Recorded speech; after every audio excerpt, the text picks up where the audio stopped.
Hello, and welcome to the Cultivating Confidence podcast. I am your host, Dr. Nicole Grams. I am a life coach who specializes in anxiety, health, and human design. And I also happen to be a functional medicine pharmacist. This podcast is a compilation of conversations that I've had with clients and colleagues. So listen in as we explore the mind, body, and soul's confidence in its many forms. Today, we are talking about secondhand anxiety. And I didn't realize other people, this was obviously a thought that I had that occurred to me, and I thought it was so genius. And turns out other people have called it that too. But anyway, the concept of secondhand anxiety seems self-explanatory once you look at the term. So it's somebody else has anxiety, you kind of catch anxiety from them. In my specific instance, it's having a friend or a family member or somebody close to you, maybe a coworker, somebody around you that has anxiety that you are aware of.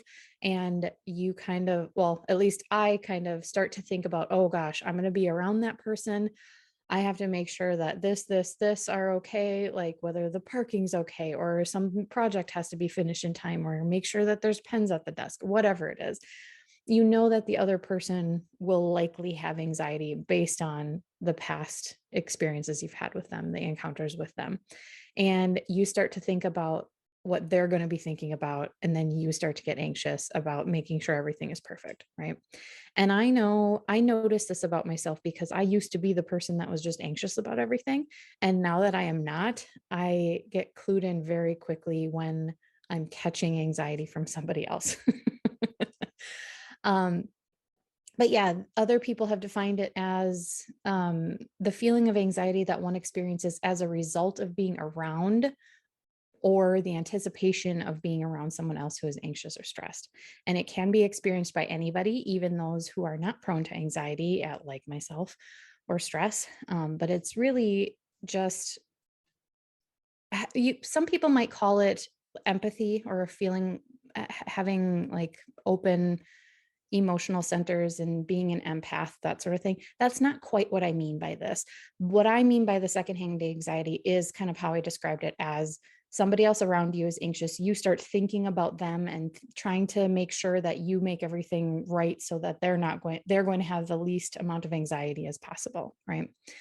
I think this particular topic is often overlooked. It might be misunderstood. But yeah, I guess I kind of gave my examples already of being around, like anticipating being around somebody who is going to be stressed about something and trying to control the universe to make sure that they're not, right? So there is a physical and emotional impact of this, because obviously when you start to get in that space, you start getting all amped up, you get tension in your body, you start having symptoms of anxiety yourself, right? And nobody loves that. Then we start to buffer, we start to try to avoid feeling this way. And it just becomes a big mess because we're all trying to control things that we can't control, right? I think it's important because, especially for those of us who have dealt with our own stuff, we don't want to have to take on stuff from other people, right? We want to just live our lives and let other people deal with their own emotions. And that's what we're going to talk about a little bit later. But yeah, so there are different causes of the secondhand anxiety, social contagion being one of them. So anxiety can be contagious, especially in group settings. And this is a little bit different than how I defined it before, but it's sort of like if you're in a crowd and there's somebody who's paranoid and looking all over the place, and then other people start to notice that they're looking all over the place and they're nervous, and then everybody gets nervous, and it's just sort of a social contagion, like I said. But it creates this feedback loop, because then everybody who's nervous in the group feeds more into that, and it just becomes this big issue and nobody's having a good time. There's empathy, like I said, so naturally feeling the emotions of those around us. And if someone near us is anxious, we pick up on that through our empathetic responses. There's shared experiences. So people who have had similar experiences with anxiety, like myself, who are more prone to experiencing secondhand anxiety around those, because we're like, oh, I know how that feels. I have to also feel that way. So maybe they don't feel bad in some sort of twisted way, like they're not alone in their anxiety, right? But there's people pleasing attributes that come into play here too. And I feel like I'm repeating myself a lot tonight, but it's, wanting to make sure that the other person doesn't have negative emotions, right? And that's exactly where people pleasing comes, or like making sure that people like you, or they don't have anything bad to say about you. And when you are constantly seeking approval from or validation from other people, then you try to make sure that they feel good so that whenever they're around you, they have a good experience and they have good things to say about you, right? It's manipulative and it's not helpful for anybody, because you're not being your true self. You're too concerned about what other people are thinking and feeling and doing, right? And then, you know, if somebody become if somebody becomes anxious in the whole situation, then you just start to blame yourself for not fixing something, like there's this whole thing that's going on. It's a whole cycle of trying to anticipate the needs and the expectations of everyone around us and feeling responsible for their emotions, even if they're not directly related to anything you're doing, right?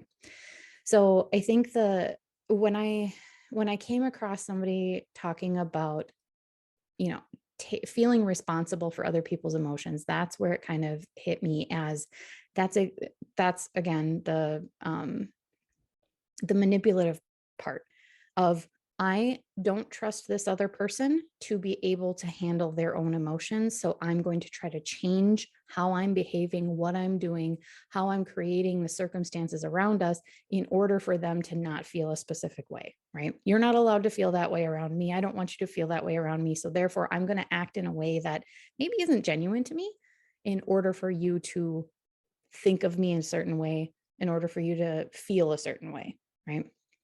And there's a lot of societal pressure and expectations that can get all wrapped into this, because we want to make sure that our bosses are happy, our parents are happy, our kids are happy, our friends are happy. We want to make sure that everyone around us is happy and not worry about ourselves until the very end. So we end up being beaten down by ourselves instead of allowing other people to just feel however they feel about a thing, right? Personal relationships are also in there. So I didn't say spouses, but that's a huge one. Spouses and romantic partners, and even just close friendships have this dynamic of, oh my gosh, what is my spouse going to say when they get home if they notice that I didn't clean up the kitchen? This is a common one for me, and it's completely irrational. He doesn't care. Right? I have confirmed this with him multiple times, and it's not a big deal if I haven't cleaned everything up, but it's been like programmed in me that if things aren't a certain way, then I'm in trouble. But I'm the only one beating me up about it. But it's still, anyway. So common symptoms of secondhand anxiety are the same as anxiety themselves, including the physical and emotional responses. So heart rate increases, rapid breathing, you get sweaty, you get clammy, you feel tense, you feel irritable, your shoulders are just like up to your ears because you're so tense, right? You're not able to focus on one thing. You're kind of like looking around, okay, what's wrong? I got to do this. And then you end up setting something down and going like the squirrel brain, shiny object syndrome, the SOS, right? Of, oh, okay, what was I doing? I forgot. What did I walk into this room for? I don't remember. You can't concentrate on what you're doing and you're not productive, right? You also might avoid situations or people that might trigger the anxiety. So you might end up saying, oh, well, friend who has anxiety, I just don't want to be around you anymore because I get super anxious when I'm around you. So like you end up losing the relationship that you had at whatever level it was, if you're trying to avoid feeling anxiety yourself. So how to differentiate your own stuff from other people's mental health stuff can be challenging, but what is most beneficial is noticing what you're thinking along the way. So a lot of times when it's my own anxiety that I'm feeling, it's, what am I not doing that I think I should be doing? what is brain telling me about my circumstance that I want, versus like, oh my gosh, what is this other person going to think? And like really differentiating that and discerning that in your brain can tell you whether this is my stuff that I'm dealing with, or is this something that I can just allow other people to feel however they feel, right? And I notice it sometimes with how I speak, because I just thought of this, because like when I'm at work, I have work friends that we have, we're friends and we've hung out outside and we have a certain way of speaking to each other. And sometimes we're quite rude to each other. we give playful insults and good-hearted, just we have a good time together. But then like I notice when maybe there's a new person hanging around with us, I will not act that way in front of that new person, you know, so as not to cause them discomfort. And sometimes that's just a discernment. Like, I don't know what you're comfortable with or whatever, but sometimes it's oh, I don't want to say this thing because this person might think something poorly of me. Right. So I feel like that's almost a secondhand anxiety as well. Um, but yeah, there's lots of things that can trigger that, but make sure that you are looking in your own thoughts and really kind of digging into, okay, is it me, or am I projecting future anxiety on somebody else? If it's a crowd situation, am I safe? Am I missing? And it's completely normal if you're in a crowd to kind of become part of the energy of the crowd. And, obviously, if somebody's looking around, there might be certain situations where you can't necessarily predict what's going on. And if other people are feeling unsafe, it's natural for you to try to look to other people to see how to act. And also, can you remove yourself from the situation? Is it a threat that you're actually concerned about? There's any number of things that can happen, but maybe it's just, one person over there that is having a bad time because something was going on. I don't know. But then, you kind of have to be able to tell, okay, am I concerned for my own safety? That might be a real reason, like a valid reason why you would have anxiety. That's part of what helps save your life in some situations. So how do you cope with it? I already mentioned, being aware of your thoughts. Is it thoughts are the thoughts that you're having about somebody else, like primarily concerned about somebody else and how they're thinking, or is it my own stuff that I'm dealing with? Because you might be able to cope this in similar manners, but just being able to discern where those thoughts are being directed is helpful to just say, okay, this is where we're at. I'm worrying about somebody else's stuff. Maybe it's easier for you to let that go if it's somebody else's stuff, right? You have to be okay feeling discomfort as well. Allowing your own feelings without resistance. I talk about this all the time.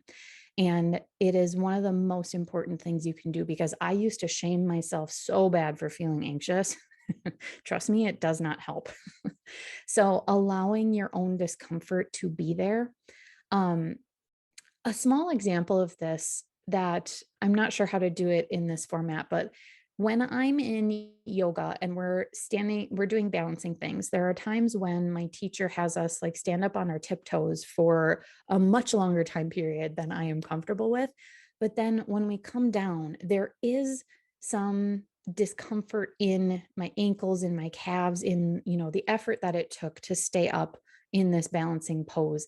And when you come down, she suggests to stay in stillness and just feel the discomfort that's happening instead of trying to shake it out. Because a lot of times we do something strenuous and then we're like, oh, got to shake it out, whatever. But try to just leave it. Try to be okay with what you're feeling in your body, right?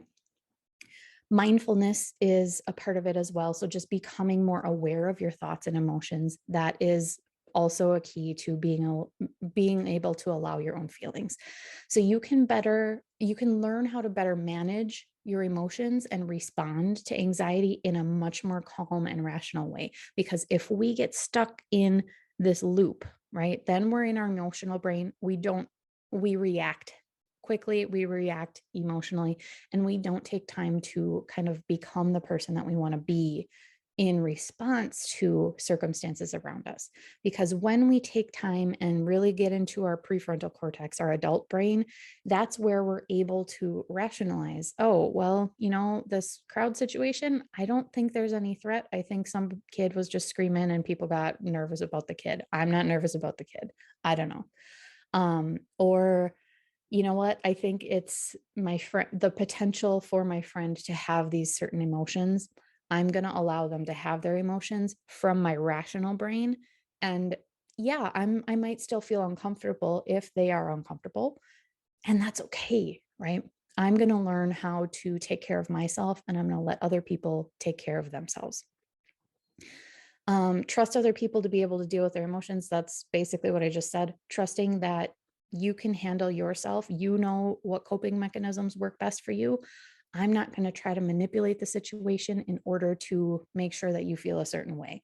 Not that I'm not going to consider what other people might think, right? I'm not just going to go go off on crazy, offensive rants and expect everybody to just be able to handle their emotions about that. No, I'm going to be considerate of people. I'm not going to try to control other people, right? There's a difference there. Practicing self-care. So taking time to relax, taking time to reduce your own stress, meditating, exercise, spending time in nature, grounding, taking your shoes off outside, wiggling your toes in the grass, right? That can be very, very helpful to reset. Well, maybe not reset, but calm down your central nervous system. And that's all we're doing when we are in a heightened state of, negative emotion. Our nervous system is kind of dysregulated, right? So it just is elevated, and it's okay to be elevated for a bit. We got to allow that to be there because we have to be honest with where we're at before we can really learn to calm it down in a helpful sort of way, and not turning to, scrolling on social media, not turning to alcohol or food or, gambling or whatever it is to escape. Like, we want to be able to process our own emotions through the whole thing, right? Practicing self-care, that's what I just said. Learning to prioritize your own needs and feelings and setting boundaries. So prioritizing your own needs and feelings, that is where, okay, I'm going to do what I think is best here, and I am going to let other people respond how they will respond. I think I'm being respectful. I think taking care of myself. I am feeling, what was there was a phrase or a comparison that I found recently. I don't know. I'm not going to be able to think of it in this moment. But yeah, so prioritizing your own needs and feelings. I guess, first of all, you have to know what your own needs and feelings are. So again, going back to mindfulness, being completely honest with yourself. What do I need in this situation? And setting boundaries in relationships. That is okay. If you continue to blank, I will blank, right? This isn't about trying to control the other person. It's about, what am I going to do if nothing changes? Or what am I going to do if this certain situation happens, right? So setting boundaries and one of those boundaries could be, you know what? I get very anxious when you're around, and I might want to find a better way to phrase it, but I get very anxious when you're around, and I'm going to stay home instead. I'm going to spend less time with you. I'm going to spend, specific amounts of time in specific ways. Like, those can all be boundaries that you choose to have, but just be very intentional about what you're doing. Know why you are setting those boundaries, and know when you're willing to bend those, but respect yourself enough to hold them. Let's see. So, okay, did I put an example here? Yeah, kind of what I just said. So the importance of setting boundaries. If you are around someone who is consistently anxious or stressed, it may be helpful to set boundaries around how much time you spend with them or how much you allow their anxiety to affect you. And that's a little bit different than what I said, but how much you allow their anxiety to affect you is a classic, friend, spouse, coworker has anxiety. You have the choice to allow that to affect you to a certain extent or not, right? I'm going to consider their needs, and if it's not something that I think is outrageous, I will change how I'm acting or what I'm saying or that sort of thing. Or if they have asked me to say something in a certain way, I will try to honor that request, right? But beyond that, I'm going to let them feel what they feel, and I am going to stay in my own feelings instead. People pleasers may also struggle with setting boundaries or saying no. So that can lead to increased stress and anxiety and taking on way more than you can handle. So, again, the people pleasing stuff has got to go. Nobody wants to be a people pleaser, even though we think that it's being super helpful and, making everybody feel good around us, except it ignores how you are feeling yourself. So it's okay if you're feeling anxious, even if it is from somebody else, but make sure that you are being intentional and being mindful about how you're going about your day. All right, what else? Seeking professional help. If anxiety is interfering in your daily life, might be good to seek out a mental health professional or a coach or a therapist or somebody or a trusted friend who can help you get through what you need to get through. And if you have not found somebody that really clicks with you and or like it was a bad experience, please don't give up. There's a lot of people I know that have sworn off of therapists because they had a bad experience. I promise you, not every provider is for everyone. Even when I take on clients and patients, like I am not the right person to help with everybody. So it's okay to quote unquote fire your therapist and find somebody new. You might be able to call ahead of time and say, hey, can I have a meet and greet call? And maybe just a quick little 15-minute introduction so you can at least talk to them and see if you get along with that person, if you agree with their thoughts and their approach on things, right? Let's see. And I guess you can also suggest the anxious people around you to get help as well. I would highly, highly, highly recommend it. It saved my life many times over. So, in conclusion, secondhand anxiety is something that can be optional, I guess, depending on boundaries that you have and how you want to act and respond to things. Like I said, it is always your choice of what you try to control and what you don't, but just be intentional and know what you're doing going into it, right?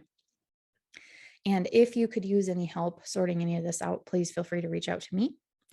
Um, I would be happy to help anybody try to figure it out or try to find somebody who can help.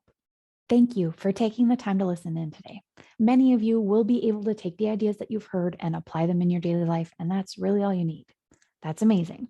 But for those of you who could use a little one-on-one help with how to make these things actually work for you in your real life, please reach out. The link to schedule a consult with me is in the show notes. You don't have to do this alone. See you soon.